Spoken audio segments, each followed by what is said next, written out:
Hey everyone, it's great to see you all again. Have you ever wondered how to nail your exposure on location every single time without any guesswork? Or maybe you've seen a little graph at the corner of your screen that everyone seems to be talking about and you don't know how to use it or just want to learn a little bit more about it. Well, in today's video, we're going to go over one of the most powerful tools to get your exposure right every single time, and that is the histogram. I'll show you how to read it, what exactly it tells you about your image, and how to effectively use it when in the field. And stick around to the end where I show you how I use the histogram to perfectly get my exposure correct in this challenging high contrast scene. I hope you all enjoy.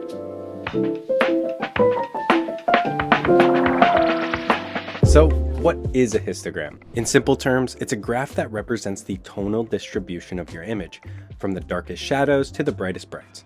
The graph reads from left to right. The left side represents the shadows and blacks, the middle is your midtones, which are the grays or more neutral tones, and the right-hand side represents your highlights and whites. As you capture an image, your camera's histogram shows you how much of your image falls into each of these tonal areas. Remember, it doesn't tell you if your photo looks good or bad, it's just data. However, understanding this data is key to making informed decisions when talking about exposure. A well-balanced histogram typically has a distribution that spreads across the graph without being clipped on either end. So let's break it down. If the graph is bunched up on the left, your image is underexposed, meaning your shadows might lack detail.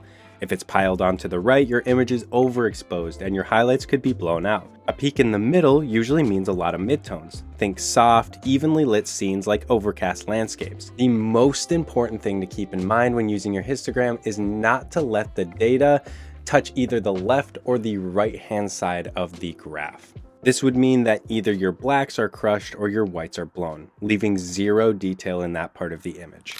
But not every photo should have a perfectly balanced histogram. A low-key image with deep shadows will naturally skew left, while a bright, high-key scene might lean toward the right. Now let's talk about how to use the histogram in real time. Most cameras allow you to view the histogram either on your screen or in your viewfinder when composing your shot. For Sony cameras, press the display or up button on your D-pad to switch to the histogram view. This is especially helpful in tricky lighting situations like this midday sun or high dynamic range situations. Here, you can see the histogram is skewed to the right, but it's not quite clipped, meaning I've preserved the detail in the sky. If it were clipped, you'd see a spike touching the far right edge, which indicates lost detail. By slightly reducing my exposure or highlights, I can bring the highlights down and keep them intact while still capturing the brightness of the sky. In general, but especially in those high dynamic range situations, you want to make sure that you're not relying on the back LCD screen or the viewfinder when trying to adjust your exposure. This is because the image you're looking at when you're looking through the viewfinder or back screen is not the actual raw image and can give a false sense of perception when looking at the brightness of your scene. Remember to check that you're not touching either end of the histogram even if your shot looks good. On Sony cameras, you're also able to check whether you clip the shadows or highlights on an image you took. Go to your library and press the display button and you'll see a flashing black or red light where you have no detail left. The goal is to avoid losing that detail in your shadows or highlights unless of course it's an artistic choice. Now that we've gone over how to use the histogram on location and talked about how not to clip your highlights or shadows, let's talk about exactly what we mean when we say this. First off, clipping occurs when parts of your image are either pure black or pure white, meaning there's no recoverable detail in those areas. This usually shows up as spikes on the far left or right of the histogram. For example, in this image, the highlights in the sky are completely blown out because the histogram is touching the far right edge. If I were to lower the exposure, you'll see that instead of bringing back detail, the blown out whites just become a darker, bland white or gray. Or for this image, trying to recover crushed blacks introduces lots of noise and a lack of detail. Always keep an eye on the edge of your histogram to ensure that you're not losing detail unless you're okay with that trade-off for creative reasons. High contrast scenes like this are when the histogram becomes invaluable.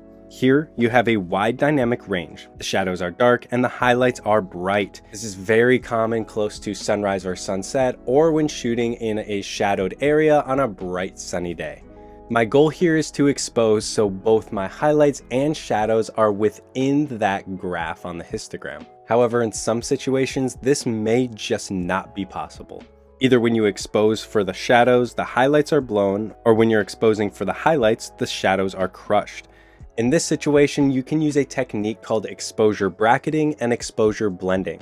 If you're unsure exactly how to do this or what it is, check out my other video and we take a deep dive on how to do this and exactly what it is. I'll have that linked above. While the histogram is an exceptional tool, remember that it doesn't show you everything. It doesn't account for colors, specific details, or how a scene looks aesthetically. For example, a high-key image like we talked about earlier with a skewed histogram might be exactly what you want for a minimalist composition. Use the histogram as a guide, not a rule, and pair that with your creative vision to make decisions to best serve the image at hand. Thanks to the histogram, I was able to capture this scene perfectly, even with challenging light. Remember, it's not about creating a perfect histogram, it's about understanding what your image needs and adjust accordingly. On location, I underexposed this image just enough to capture all of that detail in the sky and used the histogram to ensure that I had enough room in the shadows to bring them back in Lightroom. So I hope you all learned something from this week's video. If you didn't already know, I started a Discord server for the entire community to come together, share photos, and give feedback. And then at the end of every month, I'll be selecting one of your photos as a monthly contest winner. Other than that, if you could subscribe to my newsletter for all sorts of updates, and then for vlog, blog, and other video updates, if you could like and follow my Facebook page. Other than that, thank you all so much for watching, and I'll see you in the next one.